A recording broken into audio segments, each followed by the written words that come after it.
sifat akhlak yang terakhir sebagai penutup, selain hubungan dengan Allah yang kita jaga, juga jaga hubungan dengan sesama. Saya akhiri, tersebut dalam hadis riwayat Muslim. Ada orang-orang yang dikisahkan dua jenis, satu perempuan, kedua umum. Yang perempuan diadukan oleh tetangganya. Dia rajin salat, rajin puasa, rajin baca Quran, diadukan tetangganya kepada Nabi, ya Rasulullah, si fulanah ini bersikap begini. Dia senang mencela tetangganya, senang berselisih. Kata Nabi, hiya finnar. Dia kalau nggak tobat, masuk ke neraka. Kalau tidak tobat, masuk ke neraka. Disebutkan di hadis Muslim riwayat sahabat Abu Hurairah radhiyallahu taala anhu. Perhatikan kalimat ini. Lihat, Nabi sedang kumpul begini dengan para sahabatnya, ditanya. Bertanya Nabi, atadrunal muflis? Tahu nggak kalian orang yang bangkrut saat di akhirat? Kata sahabatnya, ya Rasulullah, al-muflisu fina ma la dirham lahu wa la mata'. Ya Rasulullah, orang bangkrut di antara kami yang sudah nggak punya uang sepeser pun, nggak ada aset sedikit pun. Uang nggak ada, aset nggak punya. Kata Nabi, perhatikan baik-baik kalimatnya. Al-muflisu min ummati, orang bangkrut dari umatku itu. Ingat, Nabi tidak menyebut umatnya Musa, bukan umatnya Isa, tapi umatku. Ada orang yang mengaku umat Nabi Muhammad disebut bangkrut oleh Nabi. Ya'ti yaumal qiyamati bi sholatin, datang di hari kiamat, salatnya begitu rajin dikerjakan saat di dunia. Wasiyamin, puasanya rajin. Wa zakatin, zakatnya tak tertunda. Wa ya'ti qad syatama hadza, cuman sayang dia suka mencela temannya yang lain. Wa qadhafa hadza, menuduh kawannya yang lain. Iri hati dengan pekerjaan kawannya, kemudian dia tuduh dengan tuduhan-tuduhan yang tidak layak. Dengki dengan jabatan yang dipangku oleh kawannya, dia berprasangka harusnya dia, kenapa kawan yang lain yang diangkat. Kemudian dia iri hati, dia dengki, dia caci maki, dia sebarkan tebar fitnahnya. Apa yang terjadi? Kata Allah, lihat kalimatnya melalui lisan Nabi, tu'khadhu hadza min hasanati wa hadza min hasanati. Kalau ada orang salat kemudian dia menzalimi orang lain, mencacinya, maka pahala salatnya langsung dipindahkan kepada yang dicaci itu. Tu'khadhu hadza min hasanati wa hadza min hasanati. Kalau ada orang kemudian puasa, lantas dia iri hati kepada kawannya, dia bicarakan keburukannya, maka diambil pahala puasanya, diberikan kepada orang yang dibicarakan keburukannya itu. Fa in faniyat hasanatuhu, kalau habis kebaikannya, tersisa keburukannya, maka diambil dosa-dosa orang yang dizalimi itu, ditimpakan kepadanya dan dilemparkan ke dalam neraka. Maka akhlak yang kedua, tidaklah diutus Nabi Muhammad SAW kecuali untuk menyempurnakan hubungan baik kita dengan sesama.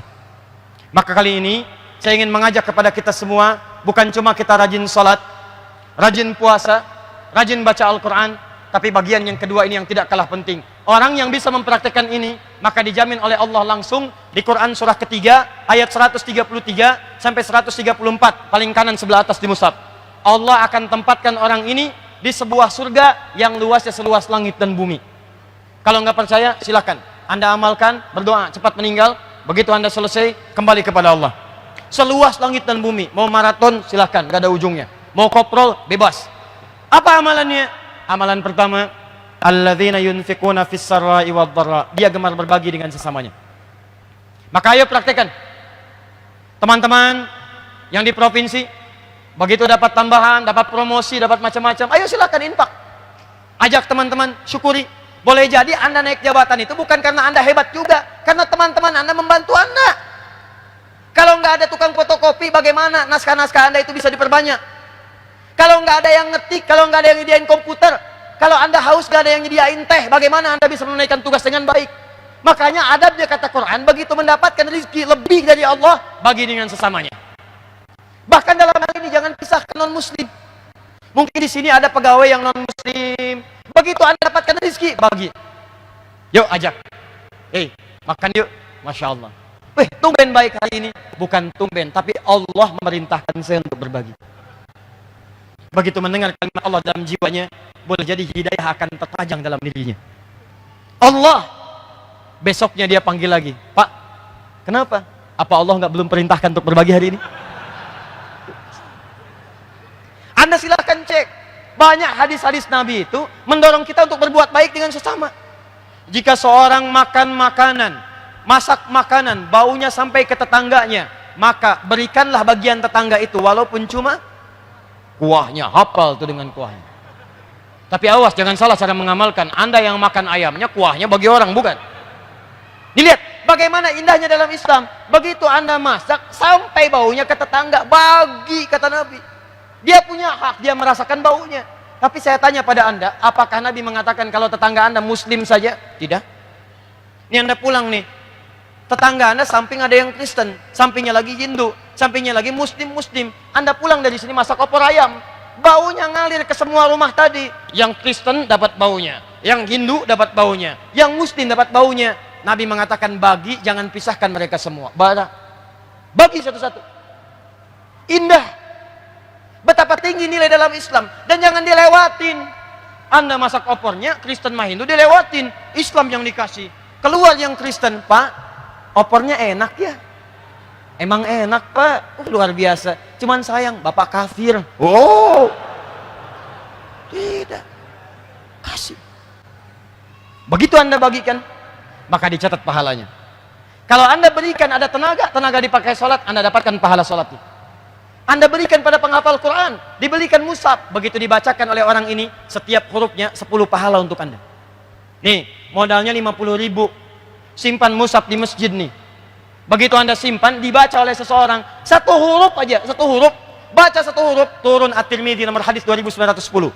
Man qara'a harfan min kitabillah falahu asyru hasanat. Siapa yang baca satu huruf dari kitabullah, dia diberikan 10 kebaikan. 10 setiap hurufnya. Nah, Anda yang kasih mushafnya, begitu disimpan mushaf di sini, Allahu Akbar. Dia baca, Anda dapat transferan pahala. Dan hampir mustahil ada orang baca Quran cuma sehuruf. Nggak ada.